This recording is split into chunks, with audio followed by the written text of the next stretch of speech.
Nah, yang diharapkan oleh para sesepuh pendiri Pondok Pesantren Boyo, termasuk dari Mbah Ki Abdul Karim, termasuk Mbah Ki Marzuki, Mbah Ki Mahrus, ini sangat mencintai, sangat senang sekali kalau ada santri-santri di masyarakat lebih mengutamakan kepada ilmunya. Boleh kita bisnis, boleh kira pedagang, boleh, tapi ilmu jangan ditinggalkan. Ini sangat, apalagi sampai di rumah bisa berdiri bangun pesantren, berdiri bisa bangun madrasah, masya Allah. Ini senang sekali Mbah Ki Abdul Karim kalau ada santri seperti itu. Walaupun di rumah sudah menjadi tokoh masyarakat, bahkan sampai menjadi seorang wali, tapi kok gak gelem mulang, gak gelem mengajarkan ilmunya, ini masih kurang disenangi oleh Mbah Abdul Karim. Nyapa kok nyebut-nyebut Mbah Abdul Karim, padahal zaman sudah jauh. Ya tadi kan ada sanad, ya dah? Ada sanad, ada sambungnya. Itu dulu di sini ada ada santri di rumah, akhirnya terkenal menjadi seorang wali. Memang pantas beliau ini seorang wali. Memang jadi wali. Terkenal di daerahnya menjadi seorang wali. Di antara yang beliau seorang wali, ini kalau ada tamu, masing-masing tamu yang sowan ke piyambake niku, minuman itu yang diminum sesuai dengan tingkah lakunya yang minum itu. Jadi kalau orangnya baik, minumannya rasanya enak. Tapi kalau orangnya tidak baik, minumannya rasanya tidak enak. Nah, itu seorang wali, ada yang seperti itu. Tapi Mbah Abdul Karim, dia tidak kaget hanya seperti itu. Tiap kali ada santri datang, bagaimana kabarnya? Wis gelem ngaji apa durung? Jadi yang diharapkan itu gelem ngajinya. Saya sampaikan seperti itu, kita mengharapkan hubungan kita santri sekarang ini tetap ada sanad, ada sambung hubungan dengan Mbah Ki Abdul Karim. Sebab apa? Apa yang disenangi oleh Mbah Ki Abdul Karim? Para santri-santri tetap memperhatikan, tetap melakukan. Ya, disebutkan dzurriyah ya. Dzurriyah itu ada dua macam. Dzurriyah di dalam bab nasab, dzurriyah di dalam bab ilmu. Jadi sekalipun sampean, selamat datang Bapak Anwar.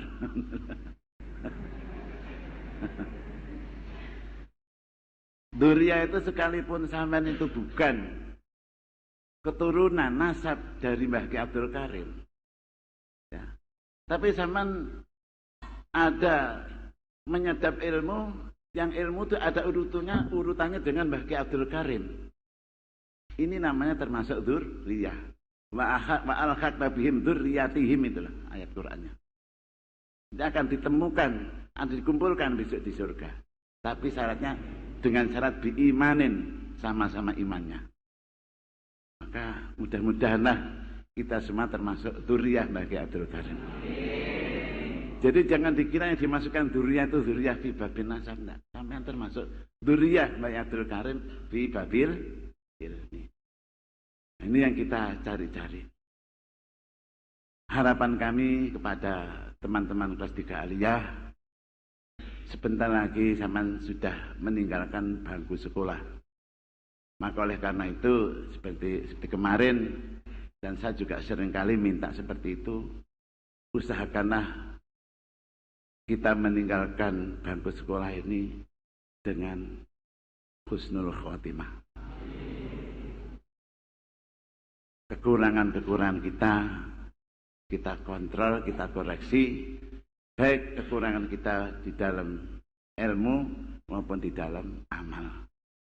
Agar supaya sampean meninggalkan bangku sekolahan ini betul-betul bersih, betul-betul husnul khotimah, menjadi santri yang betul-betul termasuk zuriyah Mbah Ki Abdul Karim. Lalu saya sampaikan kepada kelas 1 aliyah, kita masih tunggu 3 tahun lagi bisa masuk di kelas aliyah. Tapi saudara-saudara sekalian, alhamdulillah pada tahun ini kita mendapatkan satu penghargaan, yaitu ijazah aliyah di Lirboyo disetarakan dengan ijazah negeri oleh pemerintah. Ini adalah merupakan suatu kebahagiaan atau kenikmatan yang kita terima. Tapi saudara-saudara sekalian, kita juga punya rasa kekhawatiran. Kita rasa takut dengan adanya ijazah yang setara dengan negeri. Kenapa? Kita takut, kalau saya khawatir kalau dari teman-teman tamat kelas aliyah lupa dengan adanya ijazah yang baru ini. Sayangnya di dalam kehidupan kita menjadi orang yang tawakal kepada ijazah. Ini. Padahal selama kita tidak ada ijazah yang setara, hati kita, kehidupan kita tidak melepaskan diri tawakal kepada Allah dalam masyarakat, baik masalah ekonomi dan lainnya.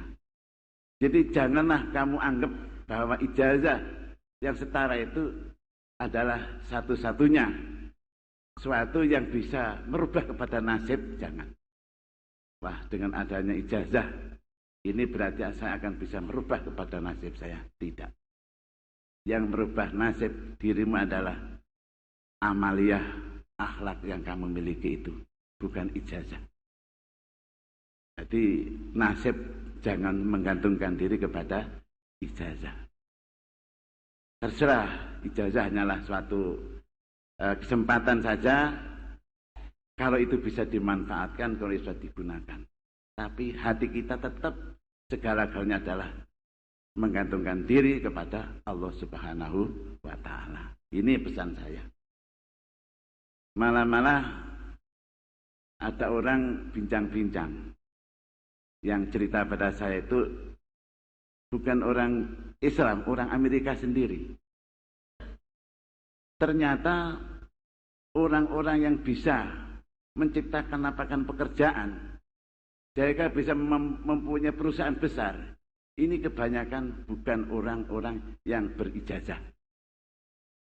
Diakui maupun tidak diakui, kebanyakan justru orang-orang yang tidak berijazah. Ekonominya sukses. Nah, sedangkan orang yang menjadi kaum buruh, ini kebanyakan adalah orang-orang yang berijazah. Diakui ataupun tidak, begitu kenyataannya. Ya, sama lihat buruh-buruhnya Cina. Ijazah apa? SMA. Nah, sehingga dari buruh Cina masuk, enggak oleh ijazah. Enggak ijazah, enggak bisa. Tapi saya tanya, orang-orang yang mempunyai perusahaan besar, Rizal Bahri, enggak punya ijazah beliau itu. Nah, uangnya ada 33 triliun. Rizal Bahri. Tapi beliau tidak punya ijazah. Jadi masalah kehidupan jangan sampai kita tawakal kepada ijazah. Tawakallah kepada Allah. Percaya diri. Allah pasti kita percaya, kita berusaha, Allah akan memberi. Itu saja.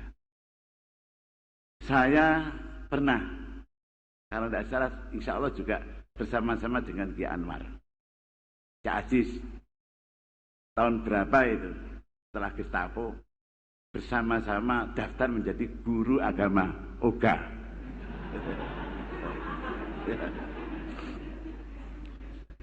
Saya didaftar menjadi guru agama OGA. Terus saya minta izin kepada orang tua. diizinkan apa tidak. Ya sakarmu, tapi bayarnya jemput pangan. Gitu. Jadi gajinya tidak boleh dimakan. Ini pesan dari orang tua saya. Boleh aku jadi guru pegawai negeri, tapi bayarannya jemput pangan. Saya padahal ini tas jadi manten. Kacau rasanya. Ya bulan nang kantor, ibu bayaran tapi kalau dipangan. Nah itu terus. Ya tapi gitulah. Akhirnya ada masalah-masalah keputusan dari pemerintah, guru-guru yang didaftar itu diteliti, dikoreksi semua supaya keluar dulu, dikontrol, lalu didaftar pembaruan daftaran. Nah, kalau bertepatan saya juga tidak apa-apa, dikeluarkan tidak apa-apa. Malah aku kan daftar nemo, tidak mau. Ternyata enggak oleh apa-apa. Tapi waktu kita jadi guru agama, UGA itu tiap bulan diadakan kursus. Diadakan. Nah, saya lihat ada salah satu dosennya ini. Dosen pas bahasa Inggris enggak salah. Ngomongnya gak duwe melarat, padahal dosen bahasa Inggris itu. Saya lihat gak duwe itu apa? Berangkatnya pakai sepeda pancal. Terus waktu nulis ya, itu kan gegernya ketok kelihatan. Kok ketok kaosnya bengkak, ngombol. Wah, habis melarat gak nanti kaos berarti. Wah gitu. Iya, padahal itu orang berijazah itu. Gitu. Sudahlah, saya keluar gitu. Saya keluar beberapa bulan ya bibrik-bibrik nyambut gawe iso duwe sudah motor. Itu. Nah, berarti cepat saya dengan orang menjadi pegawai negeri itu. Gitu. Nah kalau ketemu guru-guru agama pangkas sepeda pancal. Ketemu saya sudah motor. Dek mantan nyar pisan. Iya. Iya.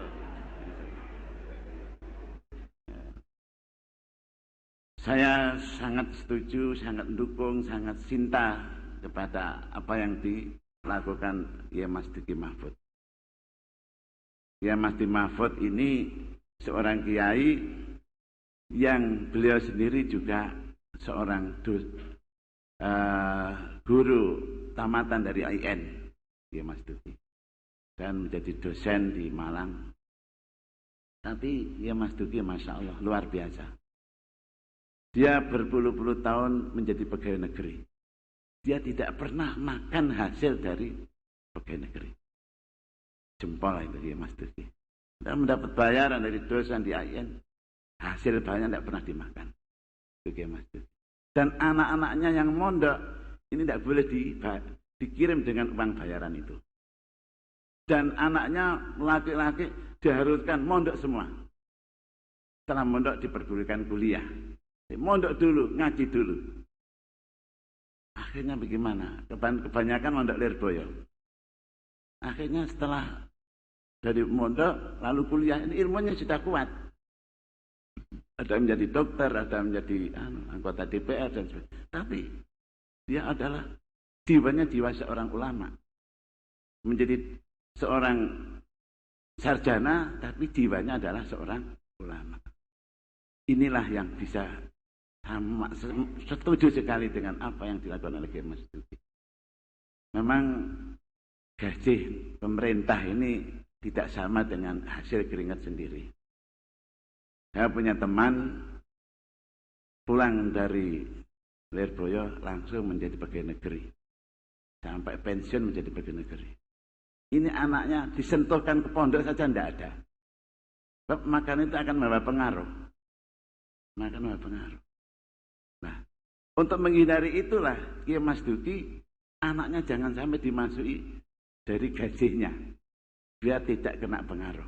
Masih dicarikan keringat sendiri. Kadang-kadang Kiai Mas Duki sebelum dia tugas mengajar di IN kadang-kadang ngompreng sendiri, ganggol mobil. Tidak apa-apa, tidak malu. Tapi kenyataannya adalah itu anaknya semua berminat ingin menjadi orang alim. Betapa bahagianya punya anak yang berminat menjadi seorang alim. Itulah. Saudara-saudara kalian yang kami hormati, terutama dari kelas 1 aliyah, kita selama di pondok, kalau kita punya keinginan agar supaya mempunyai tingkah laku yang baik, maka hilangkanlah sifat qaswatul qalbi, dangkalnya hati. Ini harus kita hilangkan.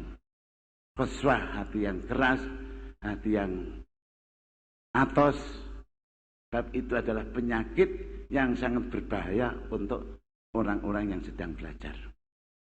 Selama orang-orang itu masih mempunyai sifat qaswah di dalam hatinya, sulit akan mendapatkan ilmu, apalagi ilmu yang manfaat.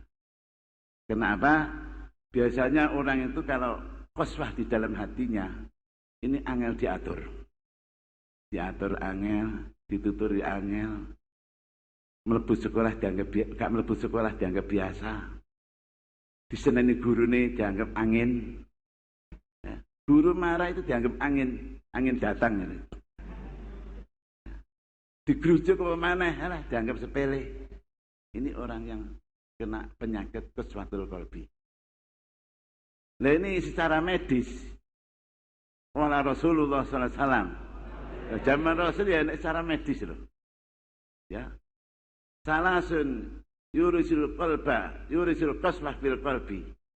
Pertama adalah hubbut ta'am. Seneng mangan, maksudnya ngoten lho. Seneng mangan, mangan gak ada ukurannya, maksudnya gitu. Makan tidak ada ukurannya. Itu maksud hubbut ta'am. Ya, seneng makan. Makan tidak ada ukurannya. Ini yang dimaksudkan begitu. Tapi kalau orang tidak senang makan ya berarti orang tidak waras toh. Tapi yang dimaksudkan adalah senang makan yang tidak ada ukurannya. Wis apa-apa bleng, sore bleng, isuk tumpang bleng, telo bleng, tempe bleng, kabeh bleng, es bleng. Kabeh bleng. Tangi turu mangan. Mulai sekolah mangan, budaya sekolah mangan sampai 1 hari 1 malam 7 kali makan. Yes. Ini namanya orang hubbut ta'am. Ini secara medis akan membawa bahaya. Sebab resikonya kan orang banyak makan itu kan mesti rasa-rasen, sing ngantuk, sing enggak dirasa semangat, belajar enggak punya. Ini adalah akibat dari hubbut ta'am. Artinya peteng pisan. Ya, qaswah ini peteng nih. Ini harus kita hindari. Jadi makan itu harus ada ukurannya. Ya kita tidak boleh lapar, tidak boleh sebetulnya.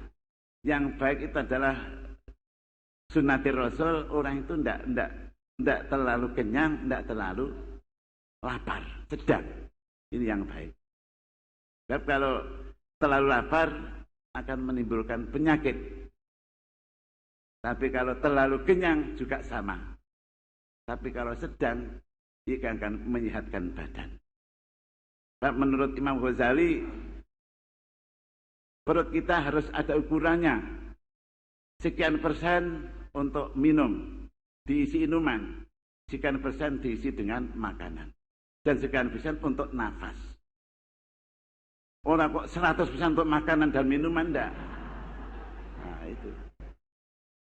Akhirnya apa? Maka Rasulullah mencaci maki kepada orang yang kegemukan. Gemuk itu karena kebanyakan makan, kecuali gemuk saya.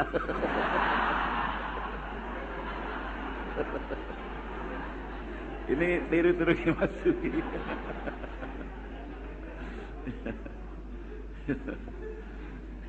Saya tidak gemuk, bur-buran ya.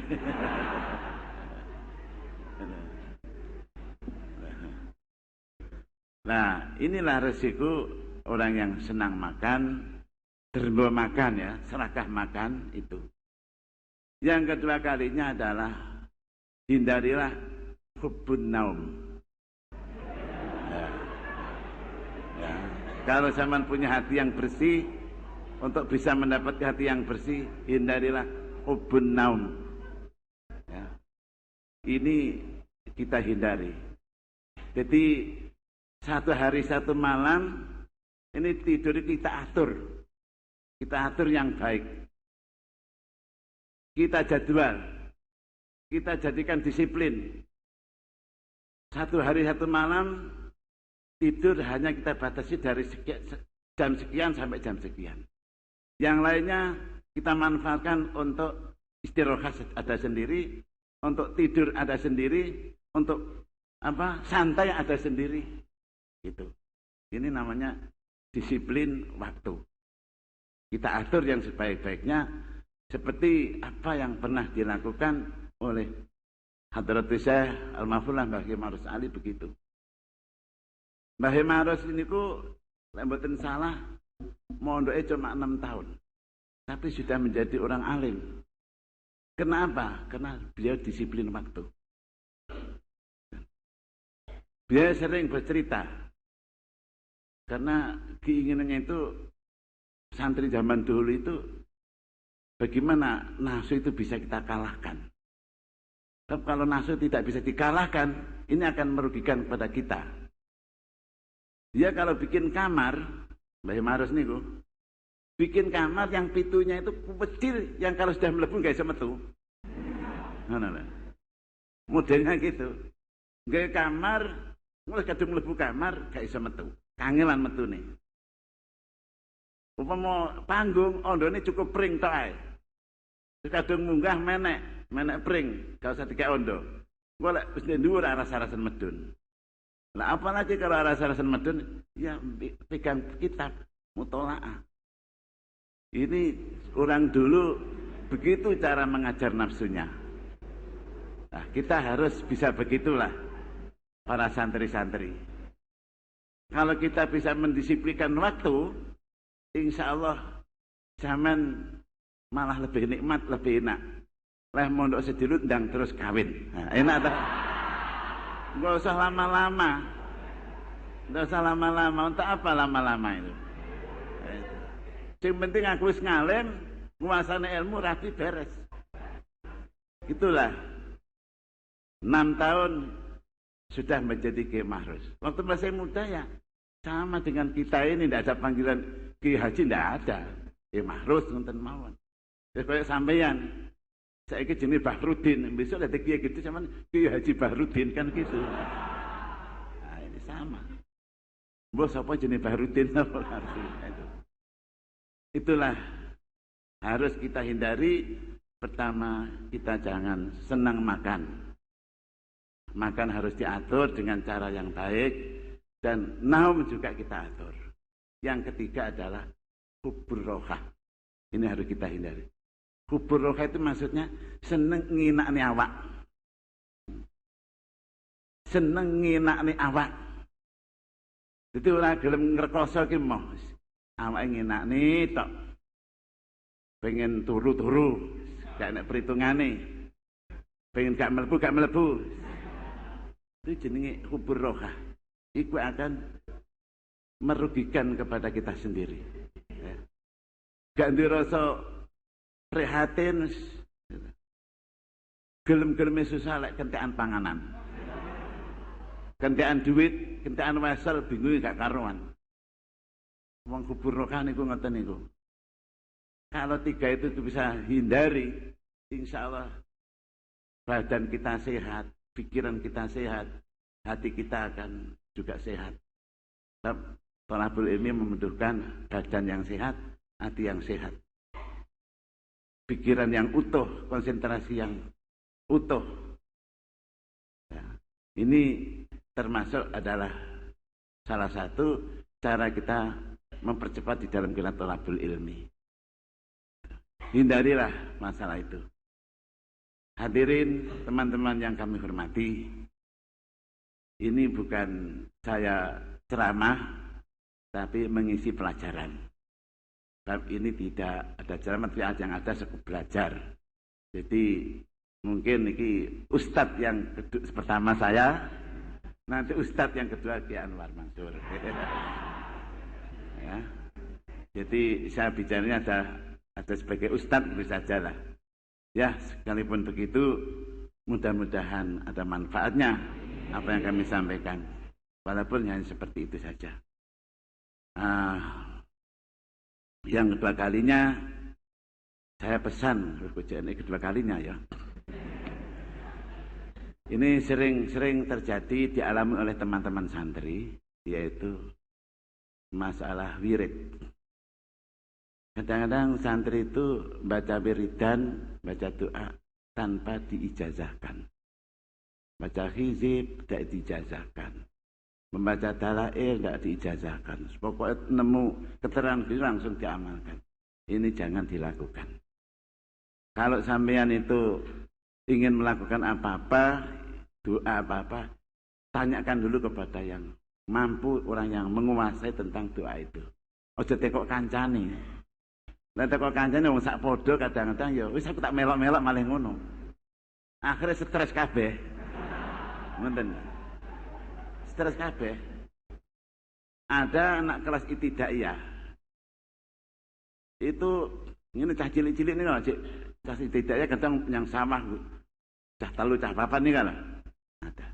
Niku pas ning sampah-sampah nemu tulisan, rupa-rupanya tulisan Pak Guru siapa? Niku donga-donga ngoten hizib-hizib. Terus ditemu karo anak ibtidaiyah tadi. Nah sini donga hizib-hizib ngoten. Lah kok cah telu gak usah dijajani iki dungane kangge ayo dilakoni wong telu ya. Dilakoni. Donga niku dilakoni. Ora dijajani malah dirasani. Telu stres kabeh. Anak-anak itu tadi. Stres. Koming pikirannya. Saya minta ojo sampai sembrono dia datang hizib. Saya waktu masih kelas 5 ibtidaiyah. Saya pegang Abu Maksar. Konangan orang tua saya. Waduh, saya dipanggil, dimarah-marah tidak karuan. Padahal saya sudah kelas 5 ibtidaiyah. Saya punya Abu Maksar. Gitu. Jadi kalau kita masih belajar, ya utamakanlah belajar itu saja. Enggak usah buka-buka kitab sing aneh-aneh. Ya. Apalagi membaca, Masya Allah. Enggak usah jalan dulu. Kalau sudah punya tingkatan, punya kekuatan, persilahkan. Sebaiknya apa amalan-amalan itu sebaiknya diijazahkan. Ya. Hizib Nasor, apa hizib Alwa namanya. Kalau sama ya pertama dimintakan pertimbangan. Ya, cocok apa ora, setuju apa ora pada orang yang pinter, orang yang ngerti. Diizini apa tidak untuk saya melakukan ini. Itu. Saya sering ketemu sama anak-anak santri, stres, Masya Allah. Salah saya utus, saya teliti, yaitu dia mengamalkan amal-amalan ijazah dari temannya sendiri. Temannya sendiri, siapa sing ijazah? Kanca kula piyambak. Cek ngotene karo mlipate koyo arep ngampleng kula ngoten. Kayane niku, wong jan wong stres. Itu santri. Masya Allah, itulah sing hati-hati wiritan itu yang lebih baik, ya. Lebih afdal, lebih utama adalah deres Al-Quran. Contoh, deres Al-Quran itu wiritan yang paling baik sendiri. Enggak ada tandingannya. Itu kalau sudah zaman biasakan, zaman amalkan wiritan deres Quran, Masya Allah. Fadailah yang luar biasa. Dengan hizib apapun, ya, itu masih utama deres Al-Quran. Kalau itu sudah bisa kita biasakan, apalagi dengan kita telusuri makna-maknanya, kita sentuh maknanya. Ini malah asbabul futuh untuk sampeyan baca Quran itu. Apalagi menyentuh tentang maknanya, tentang azab. tentang neraka, ini disentuhkan ke dalam hati kita, ini akan menjadi hati yang bersih. Itu wiritan Al-Quran. Ditambah ya baca sholawat. Baca sholawat, ini yang paling tepat. Itu. Sholawat dan Al-Quran. Saya mau cerita sebentar ya. Sebentar sabar ya.